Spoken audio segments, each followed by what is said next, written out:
Jangan pernah sekalipun datang ke Gunung Kawi dengan niat buruk. Karena di sana yang kamu panggil belum tentu manusia. Konon katanya ada ritual santet kuno yang tidak hanya membunuh target, tapi juga mengikat jiwa pelakunya selamanya. Dan yang paling mengerikan, korban santet itu tidak langsung mati. Mereka akan merasakan sesuatu yang perlahan merangkak di dalam tubuhnya. Hidup.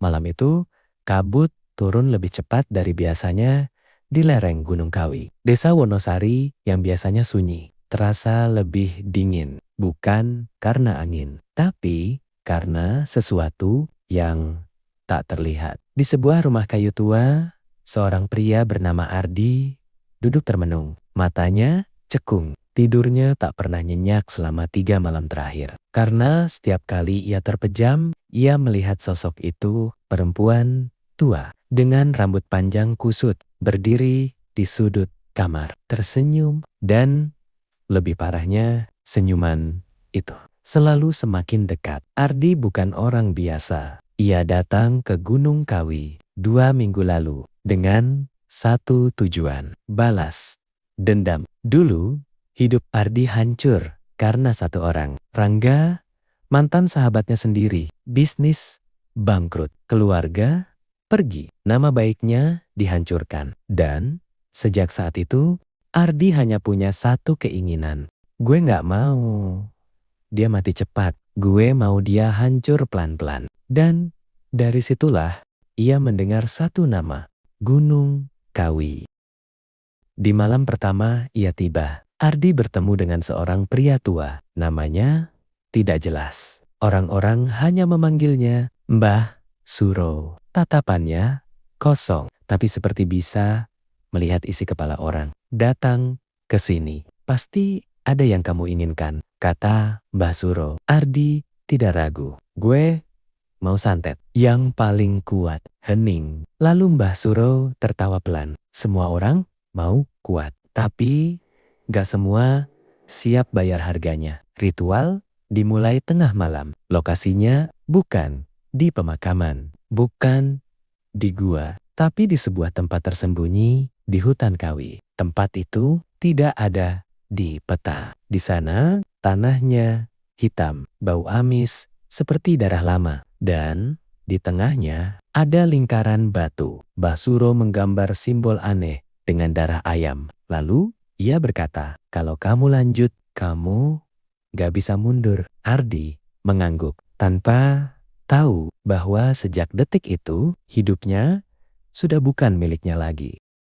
Ritual berlangsung selama 3 malam. Di malam terakhir, Ardi diminta duduk di tengah lingkaran tanpa pakaian atas. Dan di tubuhnya ditulis simbol-simbol aneh menggunakan darah. Lalu Mbah Suro berbisik, yang datang nanti jangan kamu lawan. Hening. Hening. Angin berhenti. Suara hutan hilang. Dan tiba-tiba tanah di bawah Ardi bergerak. Sesuatu keluar, bukan dari depan, bukan dari belakang, tapi dari bawah tanah. Ardi ingin lari, tapi tubuhnya tidak bisa bergerak. Dan saat itu ia merasakan sesuatu merayap ke punggungnya. Masuk, ia berteriak, tapi suaranya hilang. Parai Semil. Matanya terbuka lebar saat ia melihat bayangannya sendiri bergerak tidak sinkron. Dan dari situlah semuanya berubah. Beberapa hari setelah ritual, Rangga mulai mengalami hal aneh. Tubuhnya sering kejang, muntah darah tanpa sebab. Dan setiap malam ia mendengar suara yang memanggil namanya dari bawah tempat tidur. Tapi yang tidak ia tahu, setiap kali itu terjadi di tempat lain. Ardi juga merasakan hal yang sama. Karena santet ini bukan hanya menyerang korban, tapi juga mengikat pelaku. Dan semakin kuat penderitaan Rangga, semakin dalam. Sesuatu di dalam tubuh Ardi tumbuh.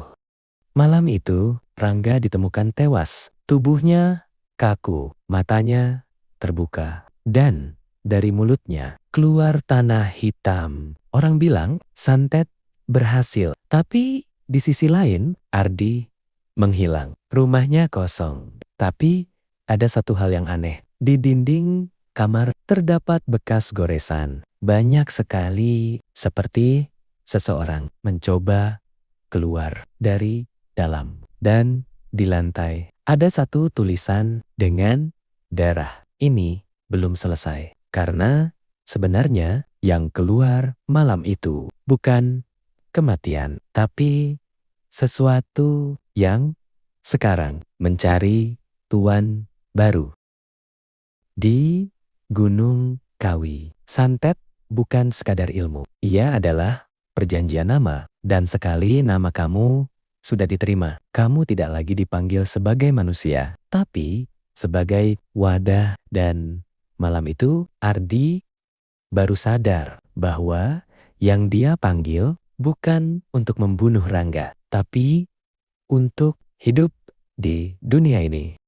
Kabut di Gunung Kawi malam itu tidak bergerak, seolah udara berhenti bernapas. Ardi berdiri di tengah hutan bersama Mbah Suro. Tidak ada suara jangkrik, tidak ada angin. Hanya sunyi yang terlalu dalam. Mbah Suro mengeluarkan sebuah kain putih. Di atasnya bukan tulisan biasa, tapi simbol yang terlihat seperti huruf yang belum pernah dipelajari manusia. Ini bukan santet biasa, kata Mbah Suro pelan. Ini ilmu yang tidak membunuh, tapi mengganti. Ardi menatapnya bingung. Ganti?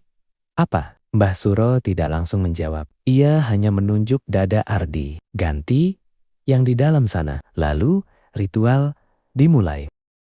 Mereka berjalan ke titik yang lebih dalam di hutan. Tempat itu tidak punya suara alam. Bahkan dedaunan pun tidak jatuh di sana. Seperti realitasnya berbeda. Di tengahnya ada lingkaran batu tua. Tapi kali ini batu itu tidak diam. Ada getaran kecil seperti sesuatu di bawahnya sedang sadar. Mbah Suro mulai membaca mantra. Bahasanya bukan Jawa biasa, bukan Sanskerta, tapi campuran suara yang terdengar seperti bisikan manusia, gemuruh tanah, dan sesuatu yang tertawa sangat pelan. Ardi mulai merasakan sakit di kepalanya. Bukan sakit biasa, tapi seperti ada ingatan asing yang mencoba masuk. Dan saat itu tanah di tengah lingkaran retak pelan.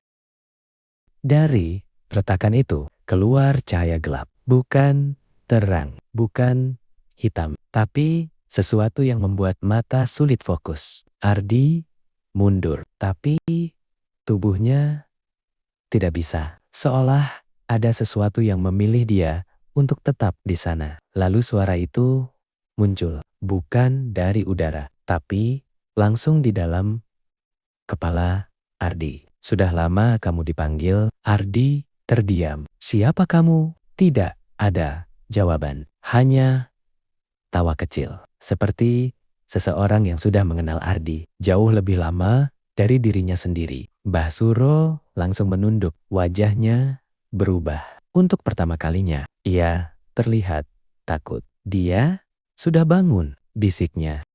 Mbah Suro menjelaskan dengan suara gemetar. Santet Gunung Kawi bukan mengirim energi, tapi memindahkan bagian diri. Setiap target yang tersentuh akan menarik sesuatu dari pelaku, dan setiap kali itu terjadi, pelaku kehilangan sesuatu tanpa sadar. Ingatan, rasa, takut, bahkan rasa kemanusiaan. Ardi mulai panik karena ia merasa ada bagian dari dirinya yang tidak lengkap. Tiba-tiba suara Rangga targetnya muncul di kepalanya, tapi bukan sebagai suara, melainkan perasaan, seolah Rangga sedang bermimpi yang sama dengannya. Dan di momen itu, Ardi mengerti sesuatu yang mengerikan. Mereka tidak terpisah. Mereka sedang saling tumbuh di tempat yang sama.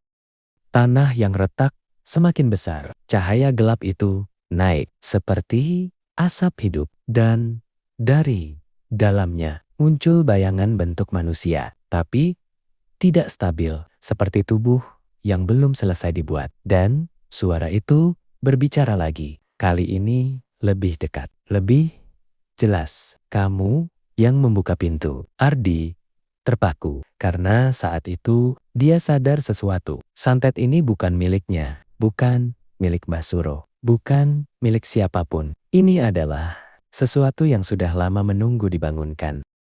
Mbah Suro tiba-tiba jatuh, seperti kehilangan semua tenaga. Dan sebelum ia pingsan, ia hanya berkata, "Kalau dia sudah tahu namamu, dia akan cari tubuh yang lebih kuat." Ardi berlari, tapi sebelum dia keluar dari lingkaran, suara itu berbisik terakhir kali. "Ardi, kamu sudah pulang." Dan dunia menjadi gelap. Gunung Kawi bukan tempat ritual, bukan juga tempat pesugihan. Semua itu cuma permukaan, karena jauh di bawah tanahnya ada sesuatu yang tidak pernah tercatat dalam sejarah manusia. Sebuah kerajaan yang tidak pernah runtuh, tidak pernah mati, dan tidak pernah berhenti mencari jalan keluar. Ardi terbangun, tapi bukan di rumahnya, bukan di hutan. Ia berdiri di sebuah tempat yang tidak mungkin ada. Langitnya gelap, tapi bukan malam. Tanahnya hitam, tapi seperti bernafas. Dan di kejauhan terdengar suara ribuan bisikan. Ardi mencoba berjalan. Setiap langkahnya terasa berat, seperti ada sesuatu di bawah tanah yang mengikuti. Lalu ia melihat sebuah gerbang raksasa terbuat dari batu tua, dipenuhi ukiran manusia yang wajahnya seperti sedang menjerit. Dan saat ia mendekat, gerbang itu terbuka sendiri. Di balik gerbang bukan gua, bukan lorong, tapi sebuah kota, bangunan tinggi dengan bentuk yang tidak simetris, seperti dibuat bukan untuk manusia. Ada jalan, ada struktur seperti istana, dan di sepanjang jalan itu berdiri sesuatu. Makhluk, bentuknya menyerupai manusia, tapi tidak utuh. Ada yang terlalu tinggi, ada yang terlalu kurus, ada yang wajahnya seperti belum selesai. Dan yang paling mengerikan, mereka semua diam, tidak bergerak, tidak berbicara, sampai Ardi melangkah masuk. Seketika, semua kepala mereka berbalik ke arah Ardi. Suara itu kembali muncul, lebih dalam, lebih besar. "Ini adalah tempat kami dilupakan." Ardi melihat sekeliling, dan tiba-tiba ia mengerti sesuatu yang tidak pernah dia pelajari. Makhluk itu bukan setan, bukan jin. Mereka adalah manusia, atau pernah menjadi manusia ratusan tahun lalu sebelum Gunung Kawi dikenal seperti sekarang. Tempat ini adalah pusat ritual kuno. Orang-orang datang bukan untuk meminta, tapi untuk menukar sesuatu. Kekuatan, kekayaan, kehidupan, dan sebagai gantinya mereka memberikan satu hal, diri mereka sendiri, bukan tubuh. Tapi inti dari manusia itu, dan semua yang ditukar itu tidak hilang. Mereka dikumpulkan, disimpan, dibentuk ulang menjadi penghuni kerajaan ini. Di tengah kota ada sebuah bangunan terbesar. Ardi berjalan ke sana tanpa sadar, seolah ditarik. Pintunya terbuka, di dalamnya gelap, dan di ujung ruangan ada sesuatu yang duduk. Bentuknya tidak jelas seperti manusia, tapi wajahnya kosong, tidak ada mata, tidak ada mulut. Dan saat Ardi melihatnya, ia langsung tahu itu bukan Raja itu adalah gabungan dari semua yang pernah ditukar. Makhluk itu berdiri, dan suara yang selama ini ia dengar ternyata berasal dari sana. Kami tidak pernah mati. Ruangan mulai bergetar. Makhluk-makhluk di luar mulai bergerak. Kami hanya menunggu. Ardi mundur. Tubuhnya gemetar untuk kembali. Ardi jatuh, dan saat itu semua ingatan yang bukan miliknya masuk. Ia melihat manusia-manusia melakukan ritual. Tubuh yang ditinggalkan, jiwa yang ditarik ke bawah tanah. Dan satu hal yang sama di setiap ritual. Nama setiap orang yang datang menyebut namanya sendiri sebagai tanda persetujuan. Dan saat itu Ardi sadar waktu ritual dia juga melakukannya tanpa sadar, tanpa tahu dia sudah menyerahkan dirinya.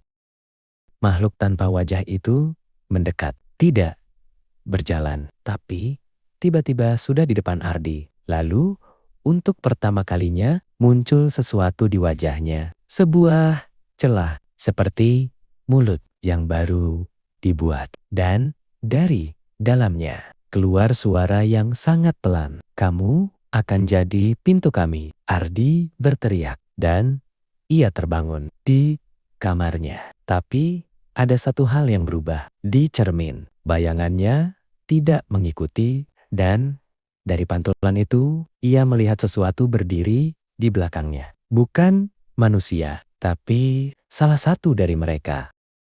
Kalau kamu sampai di sini, berarti kamu sudah tahu. Ini bukan lagi cerita santet biasa. Ini tentang sesuatu yang sudah hidup jauh sebelum kita. Ketik di komentar. Jangan buka pintunya. Semua ritual, semua korban, semua nama yang pernah dipanggil di Gunung Kawi bukan untuk membunuh, tapi untuk menciptakan satu tubuh, satu wadah yang cukup kuat untuk menampung sesuatu yang selama ini tidak bisa keluar. Dan malam itu, wadah itu akhirnya siap. Sejak mimpi itu, Ardi tidak pernah benar-benar bangun. Tubuhnya ada di rumah, tapi pikirannya masih di bawah sana. Ia mulai kehilangan hal-hal kecil. Lupa wajah ibunya, lupa suara sendiri. Bahkan lupa kenapa ia membenci Rangga. Tapi ada satu hal yang justru semakin kuat. Suara itu sekarang bukan hanya di kepala, tapi juga di sekitar, di dinding, di lantai, di dalam air saat ia minum. Sebentar lagi, Ardi mulai melihat bayangan yang sama muncul di mana-mana, di sudut ruangan, di cermin, di balik pintu. Dan setiap kali bayangan itu muncul, tubuh Ardi terasa berubah, seperti ada sesuatu yang menyesuaikan bentuknya dari dalam. Malam itu, tepat tengah malam, lampu di rumah Ardi mati total. Tidak hanya rumahnya, seluruh desa gelap. Tidak ada suara, tidak ada angin. Seolah dunia berhenti. Ardi berdiri di tengah kamar tanpa sadar. Ia berjalan ke depan cermin, dan untuk pertama kalinya bayangannya tidak muncul. Sebagai gantinya, ada sosok lain di sana, sosok yang sama dari bawah tanah. Dan perlahan Ardi mengangkat tangannya. Di cermin, sosok itu tidak meniru. Ia bergerak sendiri.